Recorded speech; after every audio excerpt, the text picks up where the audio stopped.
이번 시간에는 체계 이론에 대해서 살펴보도록 하겠습니다. 그래서 이 체계 이론, 인간 행동과 사회환경 중에 사회환경편에 저 체계를 다루고 있는데 이 체계는 특히 실천 영역, 2교시 실천 영역과 그리고 3교시에서는 행정 영역에서 많이 활용을 하게 될 겁니다. 그래서 보통 우리가 이론으로 봐서는 일반 체계 이론과 사유 체계 이론과 생태 체계 이론을 설명을 하고 있는데, 물론 오늘날에는 인간과 환경 간의 상호작용성을 전제로는 생태체계 이론을 보편적으로 이렇게 출제를 하고 사용하고 있습니다만은 보통 많은 교집합 부분이기 때문에 그지 이론에 구별 없이 차례대로 진행을 하도록 하겠습니다.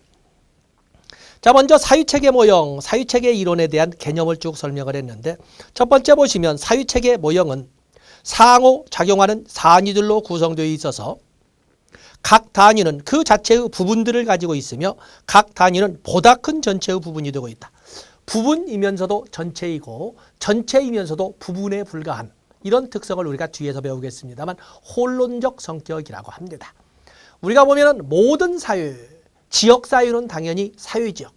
지역 사유는 사유입니다. 그런데 모든 사유가 지역 사유인 것은 또 아닙니다. 또 이런 그 특징들을 바라보는 것처럼 여기 책에도 마찬가지로 우리가 사는 동네가 마치 내가 사는 전체 세상 전부인 줄 알았지만은 마치 삼장법사의 손가락 가운데 손가락에 낙서 오고 온 것처럼 바로 근두운을 타고 했던 손오공의 낙서에 있었는 것처럼 내가 세상 만사 또는 세상의 모두를 다 파악하고 있는 것 같지만 그것은 그보다 더 큰 세상, 그보다 더 큰 체계의 하위 체계에 불과하다는 것을 사유체계도 보여주고 있다라는 말을 설명하면서 결국에 문장은 두 줄로 썼지만 사유체계도 결국에 홀론적 성격을 인정하고 있다라고 이렇게 우리가 바꿔서 설명할 수 있습니다.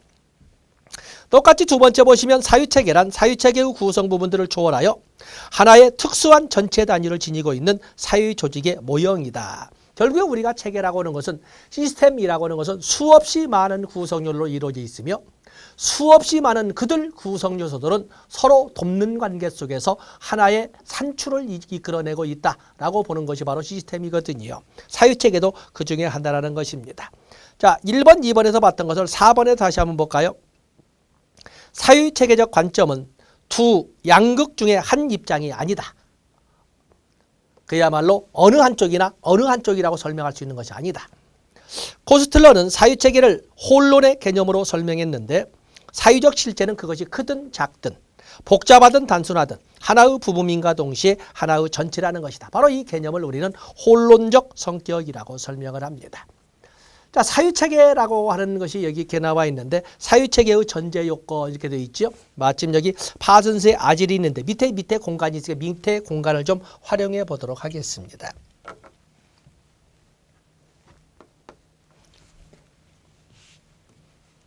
자, 탈코트 파슨스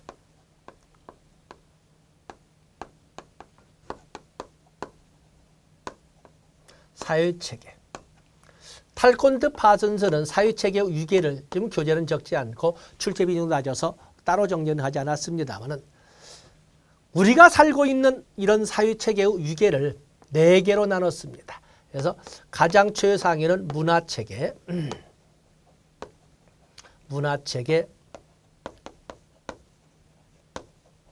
사회체계, 인격체계, 그리고 행동적 유기체. 이렇게 4개로 유계를 잡았습니다. 문화체계라는 것은 최상위의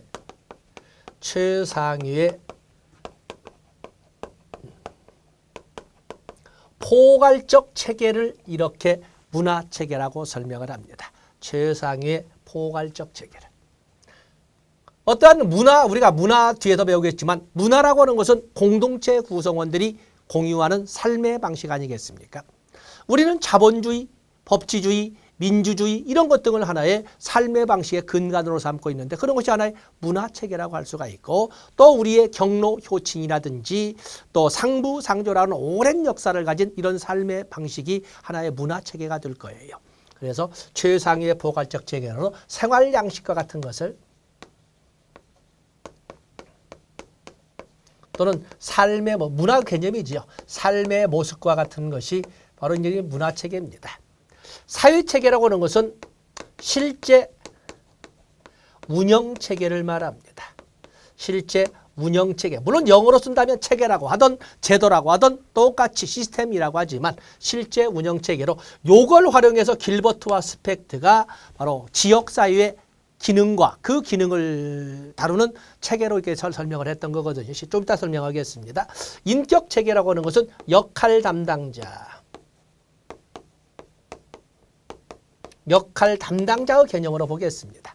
어찌 보면 정명사상이라고 군군 신신 부부자자하는 것처럼 부모 임금은 임금다워야 되고 신하는 신하다워야 되고 부모는 부모다워야 되고 자식은 자식다울 때 그 세상은 그 사회는 안정적이고 건실한 사회가 된다라고 하는 것이 정명사상이 되겠는데 바로 이런 역할 담당자들을 인격체계라고 합니다. 인격이라고 하는 건 사람의 가치 아니겠습니까? 요즘은 이제 사람의 가치 우리가 지독스럽게 가난했다고 하는 60년대, 70년대, 80년대 초까지 이런 과정을 보면 지독스럽게도 가난해서 인간으로서 인간의 가치를 지키지 않느냐 아니라 지키지 않는 사람이 어디 있겠습니까? 지키지 못하는 이런 그 안타까운 그런 세상을 살았었거든요. 바로 이제 그럴 때 우리가 인격체로서 이런 말을 써서 아무리 힘들고 어려워도 우리가 인간의 존엄은 지키자라고 이렇게 자꾸 주장을 했던 거였어요. 그런데 이제 우리가 절대 빈곤의 세상에서 벗어나다 보니까 이제는 인격이란 말보다 품격이란 말을 쓰고 있지 않습니까? 품격. 인격은 인간의 가치를 설명하는데 품격은 뭐냐면 귀족의 가치, 지도자의 가치, 양반의 가치, 선비의 가치를 말하는 거예요.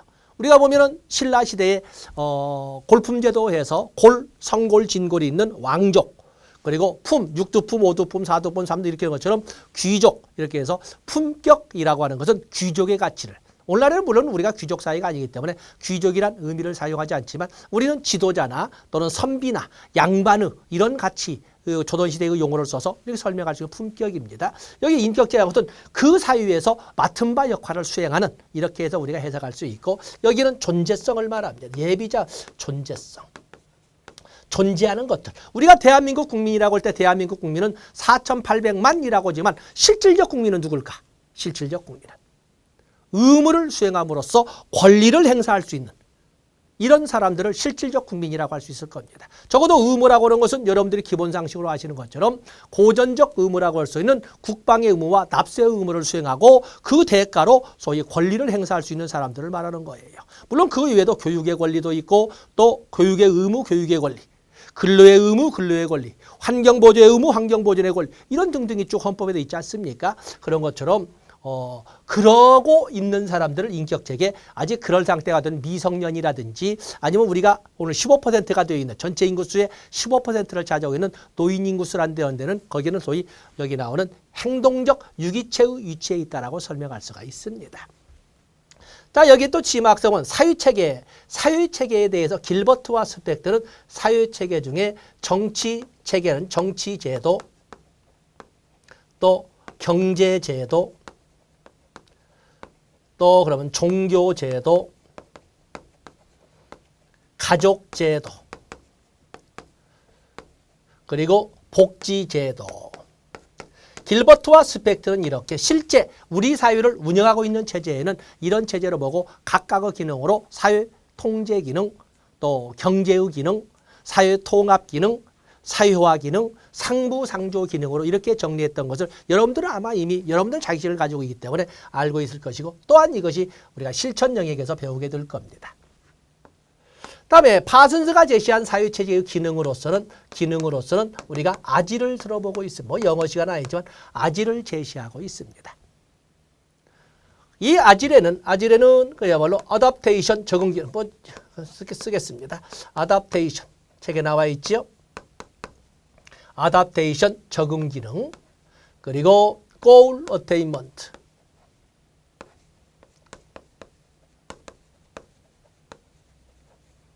또 인테그레이션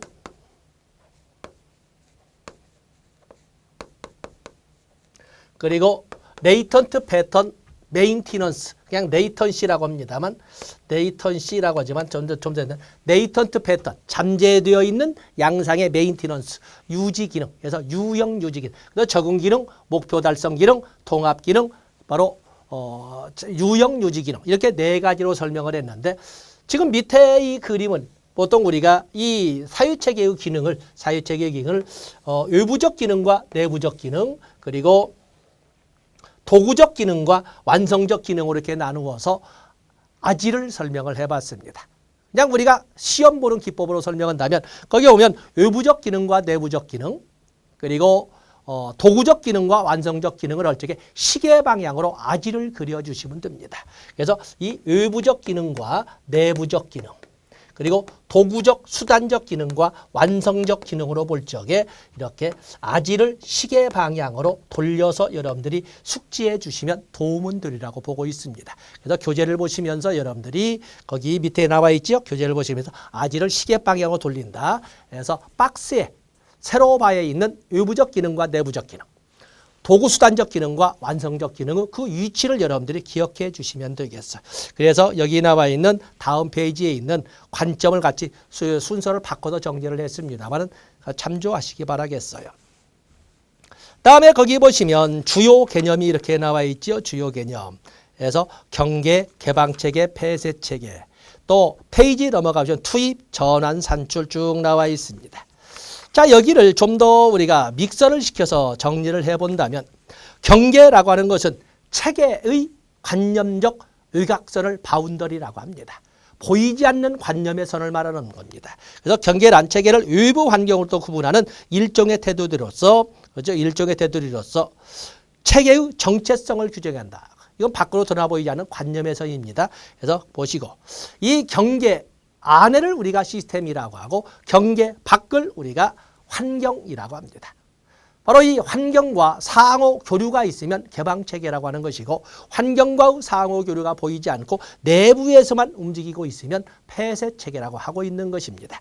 그래서 지금 여기 개방체계와 폐쇄체계 개방체계는 반투과성의 경계를 가지고 있으므로 상대적으로 경계가 느슨해서 소위 다른 체계와 교환한다. 다른 체계와 교환한다는 말을 환경과 상호작용을 한다라고 봐주시면 되고 폐쇄체계는 그야말로 환경과의 상호교류가 없다라는 것을 봐주시면 됩니다. 다음에 거기 보시면 페이지를 넘어가 보시면 투입, 전환, 산출이 있지 않습니까? 투입, 전환, 산출이라고 하는 기본 이런 흐름이라고 하는 것은 기본, 체계의 기본 구조가 되겠는데 투입이라고 하는 것은 그야말로 우리가 행정론에서 배우겠습니다만 투입이라고 하는 것은 논리 모델의 또는 매직 모델의 어떤 로직 모델의 하나의 그 기초가 되는 것인데 투입, 전환, 산출. 우리가 사회복지 실천 현장에서 투입이라고 하는 것은 도움이 필요한 클라이언트와 도움을 줄 수 있는 사회복지사와 도움을 주는 데 필요한 자금이나 시간이나 공간 또 도움을 제공하는 데 동참하는 행동체계 이런 등등은 투입 요소가 될 거예요. 그러면서 소위 도움을 제공하는 그 활동을 활동 또는 전환이라고 하는 것이고 그에 비해서 그 활동 과정을 통해서 변하던 바뀌어진 클라이언트를 우리가 산출이라고 하는 것입니다. 바로 이제 그런 것을 우리가 로직 모델에서 배우게 되는데 그 기초가 여기 나오는 바로 투입, 전환, 산출, 체계 이론의 기초가 되겠어요. 그래서 거기 보시면 투입에는 과업적 투입과 유지적 투입이 있다. 그래서 과업적 투입으로 그야말로 달성해야 할 것. 사실 여기 예로서 클라이언트라고 하죠. 클라이언트의 변화를 우리가 산출이라고 하지만 클라이언트를 우리가 투입이라고 하지 않겠습니까? 그래서 보시고. 그다음에 전환이라고 하는 것은 전환은 체계의 투입이 산출이 되는 과정에서 나타나는 일정의 순서를 말한다. 다음에 산출, 과업으로 인한 산출도 있고 유지라는 목적을 설정했을 때 유지, 산출로 이렇게 나눠볼 수도 있고 아무것도 이루어지지 않고 모든 것이 엉망이 되어버린 지칠 대로 지쳐버려서 몸과 마음도 지칠 대로 지쳐버린 행정론에서 나오는 소진과 같은 현상들을 산출로 설명할 수가 있습니다. 다음에 환류라고 하는 것이 나와 있는데 환류. 거기에 환류에 보면은 환류는 정보 투입에 대한 반응으로 그 반응, 정보 투입에 대한 반응이나 정보 투입에 대한 결과를 되돌려 보내는 정보를 바로 환류라고 하는데 환류에는 아주 좋습니다. 계속하세요 라고 긍정적으로 보내주는 긍정적 환류도 있지만 이 문제가 좀 있습니다. 아니면 이보다 더 좋은 방법도 있다고 하네요 라고 해서 투입에 대한 또 다른 방향선회나 방향 전환을 요구하는 정보를 되돌려 보내는 것은 부정적 환류라고 합니다. 그래서 거기 3번에 보시면 부정적 완료는 체계가 목표를 성취하기 어려운 방식으로 행동하고 있다는 정보를 주어 목표와 조화를 이루도록 행동을 수정하게 하고 행동을 수정하게 또는 활동을 수정하게 하는 완료라고 하는 것은 바로 여기 나오는 부정적 완료고 지금의 적절한 행동을 더욱 요청한다는 개념으로 보내주는 것은 긍정적 완료라고 한다. 이렇게 구별을 붙이시면 되겠습니다. 다음에 거기에 보시면 균형, 항상성, 안정 상태가 있는데 균형, 항상성, 안정. 자, 요 개념을 볼 때 우리가 이제 한번 정리를 해 보겠습니다.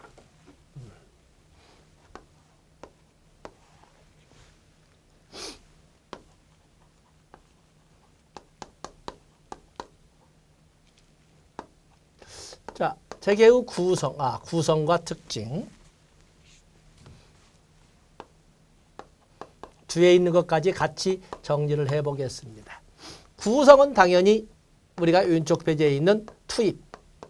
그래서 투입에 있는 것처럼 과업적 투입과 유지적 투입으로 나눠볼 수 있다.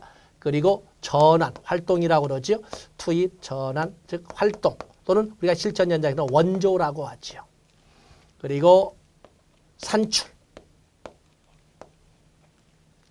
그리고 환류. 이렇게 이루어져 있는데 만약에 이렇게만 그 시스템이 이루어졌다고 본다면 이것을 우리는 폐쇄체계라고 합니다. 폐쇄체계라고 하는 거죠. 그리고 이 체계를 둘러싼 관념의 선으로 보이지 않지만 체계의 정체성을 보여주는 외곽의 관념의 선을 우리가 경계, 바운더리라고 합니다. 앞에 있어서 봤죠. 경계를 벗어나 있는 것을 우리가 환경이라고 하는 것입니다.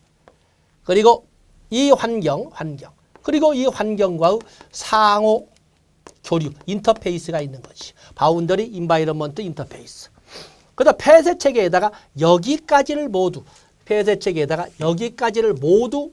포함을 시킨다면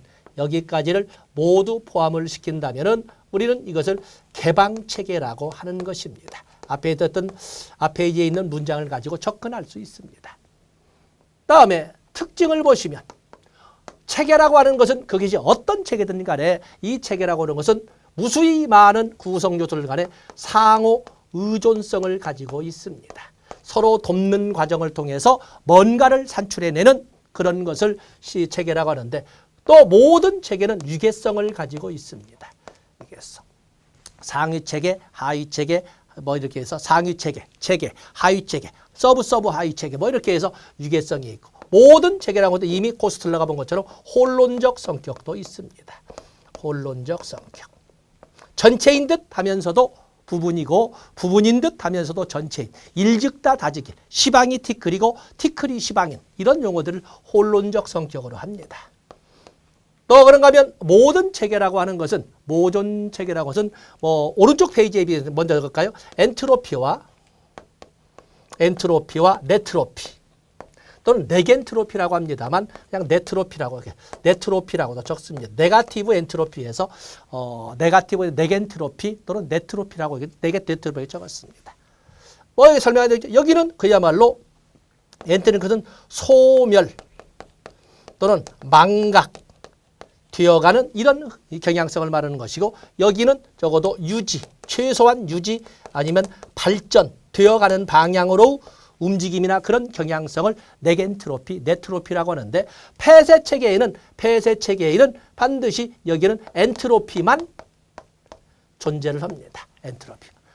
내부에 있는 투입전환 산출만 가지고 완료하다 보니까 언젠가는 숙명적으로 사라질 수밖에 없는 그런 그 결과를 가지고 엔트로피만 존재를 합니다.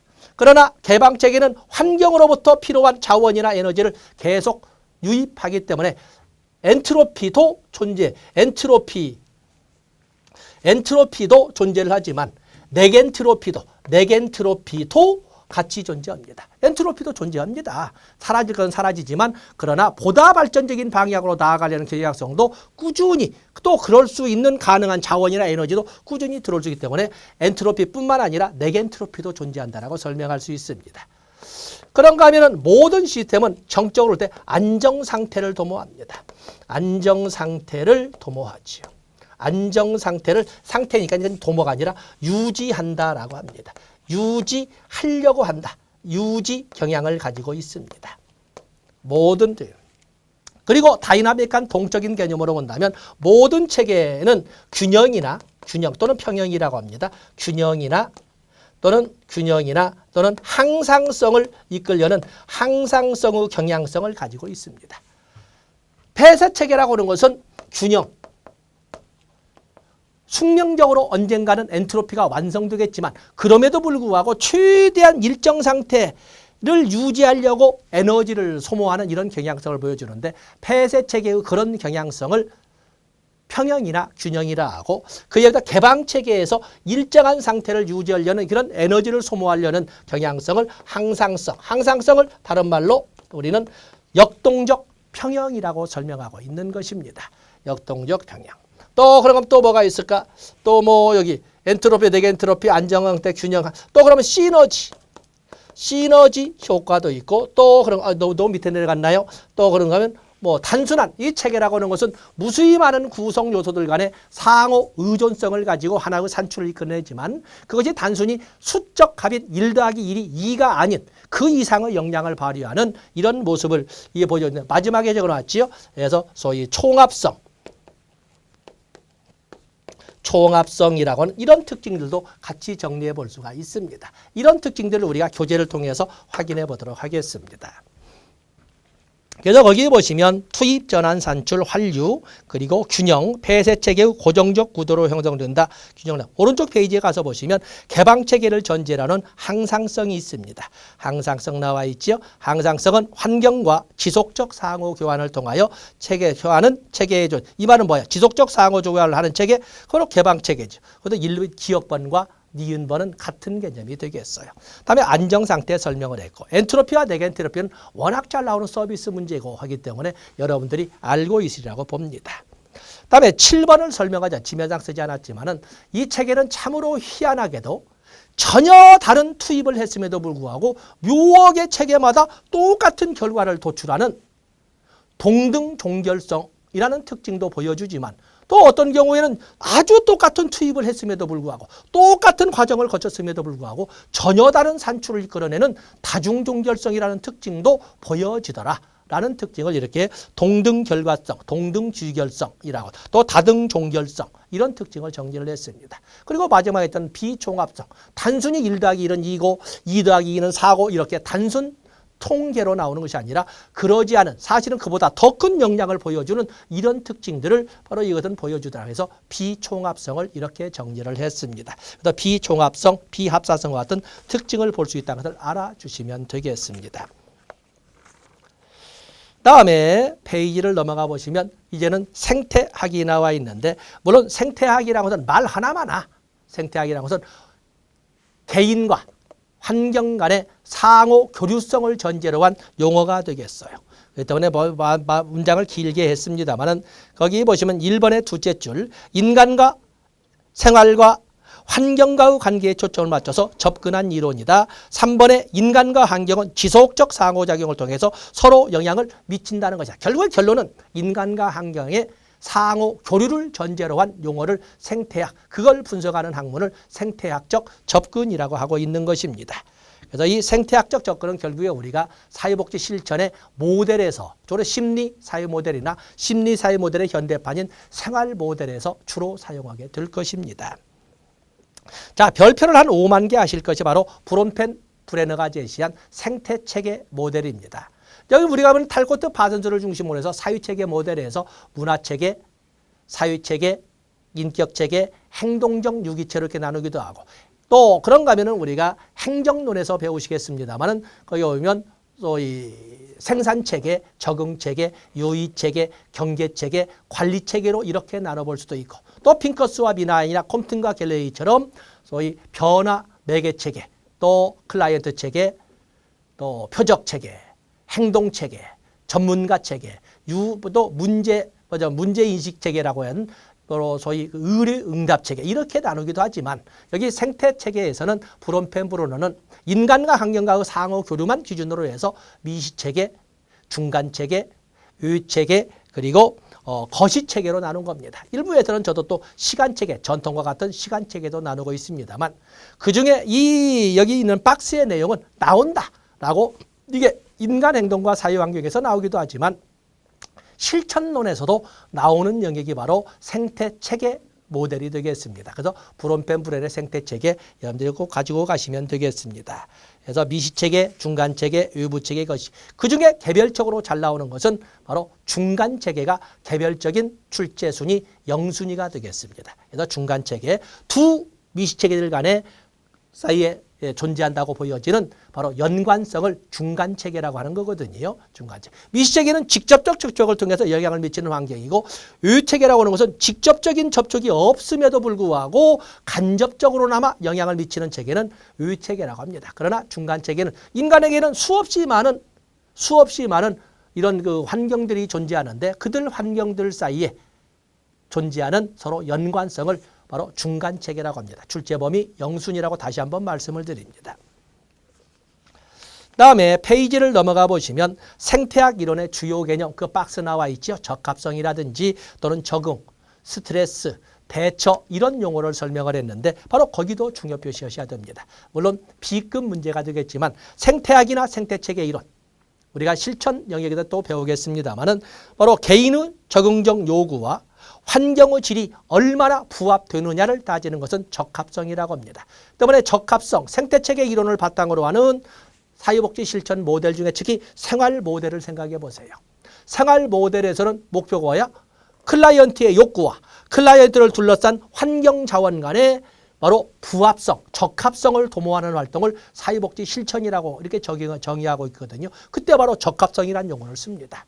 그래서 생태체계나 생태학 이론에서 가장 중요한 것이 상호 교류 중에 클라이언트의 욕구와 즉 인간의 욕구와 그를 둘러싼 환경 자원 간의 부합성이 어느 정도가 되느냐를 따지는 것을 적합성이라고 하고 부합되도록 맞춰가는 활동을 우리가 실천이라고 한다라는 것이고 그것이 그걸로 만들어진 실천 모델을 생활 모델이라고 하고 있는 것입니다. 다음에 적응이라고 하는 것은 인간이 환경 또는 환경이 인간과 인간의 욕구에 얼마나 맞춰주느냐. 거기에 보면은 인간과 환경 사이에 활발한 상호교환을 포함한 인간 환경이라는 하나 단위 안에서 이루어지는 과정을 서로 맞춰가는 ING의 과정을 바로 적응이라고 합니다. 인간의 욕구와 클라이언트의 욕구와 그 클라이언트를 둘러싼 환경 자원 간의 불균형이 이루어져서 나타나는 불쾌감이나 부적합한 상황을 우리는 스트레스라고 합니다. 개인이 지각한 요구와 이러한 요구를 충족할 수 있는 자원을 활용할 수 있는 능력 사이의 불균형. 말은 너무 문장을 길게 적었습니다. 클라이언트의 욕구와 클라이언트를 둘러싼 환경 자원 간의 불균형이나 불만족의 상태를 바로 여기 나오는 스트레스라고 합니다. 바로 이 스트레스가 발생했을 때 그를 해결하기 위한 노력의 총체를 대처라고 표현을 했습니다. 적합성, 적응, 스트레스, 대처와 같은 것이 바로 생태학 이론의 대표적인 용어라는 것을 알아주시면 되겠습니다. 다음에 문화가 나와 있는데 문화, 근자의 문화의 출제 비중이 많이 높아졌지요. 문화의 출제 비중이 높아졌습니다. 문화를 사람들이 자꾸 여러 번 말씀을 드려도 착각을 하는데 문화라고 하는 것은 공동체 구성원들이 공유하는 삶의 방식을 문화라고 하는 것입니다. 조직 구성원들이 공유하는 생활 양식, 조직 문화. 경찰들이 영위하는 생활 방식은 경찰 문화라고 하는 것처럼 종교에 따라서 유교권 문화, 불교권 문화, 기독교권 문화, 모슬렘권 문화 이렇게 따르고 있지 않습니까? 그래서 공동체 구성원들이 공유하는 삶의 방식을 이렇게 문화라고 합니다. 그래서 문화의 정의가 쭉 나와 있는데 문화는 이렇게 물질 문화와 비물질 문화로 나누기도 하고 또 그런가 하면 가장 기본적으로 제일 밑에 나오는 물질 문화와 정신 문화로 이렇게 나누기도 합니다. 물질 문화의 발달 속도는 대단히 빠른 속도로 진행이 되지요. 그에 의해서 그 물질 문화가 발생했을 때 그 물질 문화의 존재 가능성을 승인해야 되느냐 아니면 어떤 문제가 있느냐를 시뮬레이션도 했겠지만 계속 지켜보면서 그를 견제하려는 정신문화, 가치문화도 있는데 바로 이 물질 문화의 발달 속도를 정신문화가 따르지 못함으로써 야기되는 이러한 그 문화 발달상 장애현상이나 사회생활의 장애를 문화지체라고 하는 것입니다. 그래서 문화지체란 말을 끄집어내기 위해서 밑에 물질 문화와 정신 문화로 이렇게 또 나눠봤습니다. 페이지로 넘어가 보시면 또 보편문화, 특수문화, 선택문화로 이렇게 나눠보고 있는데 보편문화라고 하는 것은 공동체 구성원들이 공유하는 삶의 방식으로 그냥 우리가 일반적으로 문화라고 할 적에 그걸 보편문화라고 합니다. 그에 비해서 특수문화라고 하는 것은 특정 지역이나 특정 계층에서 선호하는 특정 계층에서 영위하는 삶의 방식은 바로 여기 나오는 특수문화라고 합니다. 특정 지역이나 특정 계층이나 특정 조직에서 사용하는 문화는 특수문화입니다. 그래서 선택문화라고 하는 것은 특정 직업과 관련된 문화입니다. 특정 직업과 관련된 선택문화라고 한다. 이렇게 보시면 됩니다. 그렇기 때문에 당연히 사회복지사들의 현장, 실천 현장에서 가지는 삶의 방식은 바로 우리가 선택문화라고 할 수가 있습니다. 또 볼드리지가 제시한 사람 이름 적지 않았지만 볼드리지가 제시한 경험적 문화도 있고 또 규범적 문화도 있고 심리적 문화도 있습니다. 삶의 과정을 통해서 또는 삶의 경험이나 환경에 적응하는 과정을 통해서 만들어진 문화는 우리가 경험적 문화라고 합니다. 우리가 보면 많은 지역에 있는 남해에 있는 그런 그 계단식 논 이런 것이라든지 중국에도 많이 있는가 본데 그런 삶의 방식 속에서 경험적으로 물기를 내고 또 논을 만들고 1년간 또 먹을 것을 만들어내고 이런 것은 바로 나오는 경험적 문화가 되겠어요.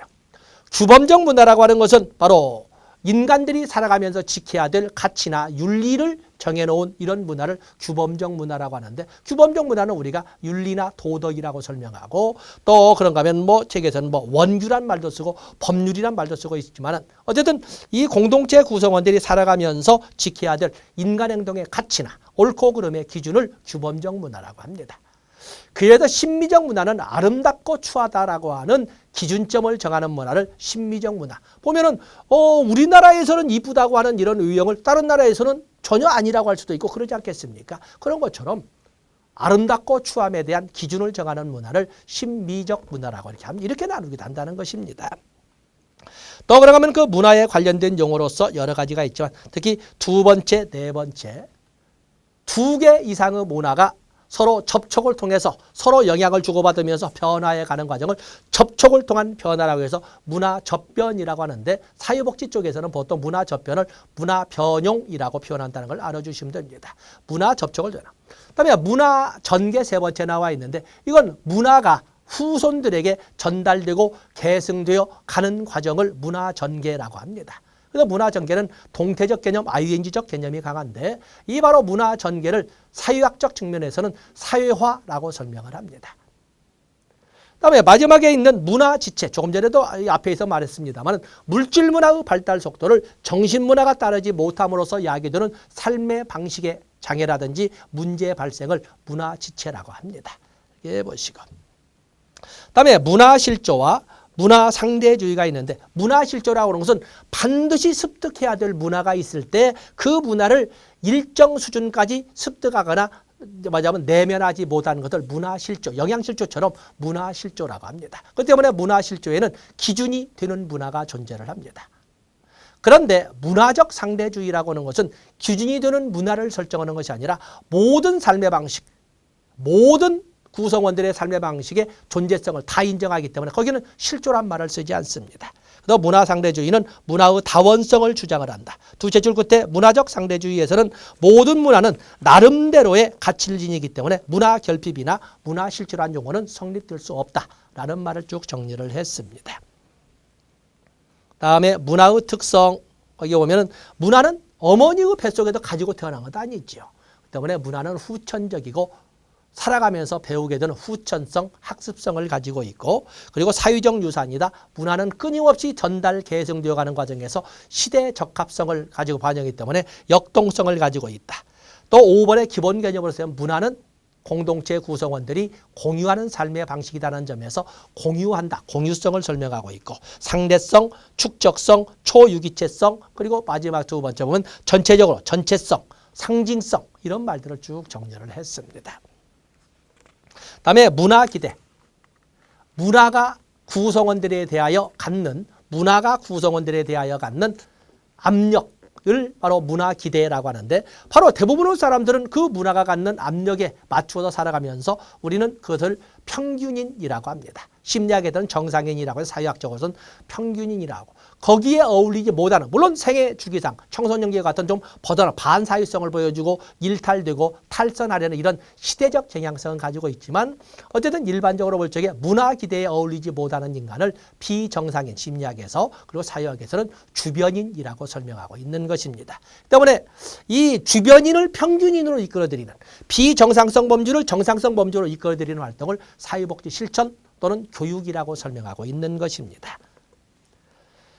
다음에 거기 보면 배리의 문화 적응 모형이 나와 있는데, 배리, 문화 적응을 내가 지금 살고 있는 주류 문화를 중심으로 해서, 주류 문화는 받아들이되 고국의 문화나 본래 원 문화, 고국의 문화지요, 원 문화는 배제하는 이런 문화 적응 유형을 동화 모형이라고 합니다. 그런데 지금 내가 현재 한국에 살고 있으면서 한국의 문화는 배쳐가면서 고국의 문화, 특히 이슬람권이 강하게 보여주고 있습니다만, 그런 문화, 고국의 문화, 고유한 문화의 정체성을 중심으로 살아가는 것은 분리 모형이라고 합니다. 현재 살고 있는 곳의 문화, 즉 한국의 문화도 받아들이면서 고국의 문화도 잊지 않으려고 한인 축제도 열고 이렇게 뭐냐면 이런 하지 않습니까? 바로 이제 이런 것은 우리가 여기 나오던 통합 모형이라 하고, 현재 살고 있는 주류의 문화도 배쳐가면서 고국의 문화도 배쳐가는 것은 바로 겉돌기 때문에 주변화 모형이라고 한다. 배리의 모형 여러분들이 가지고 가셔야 되겠습니다.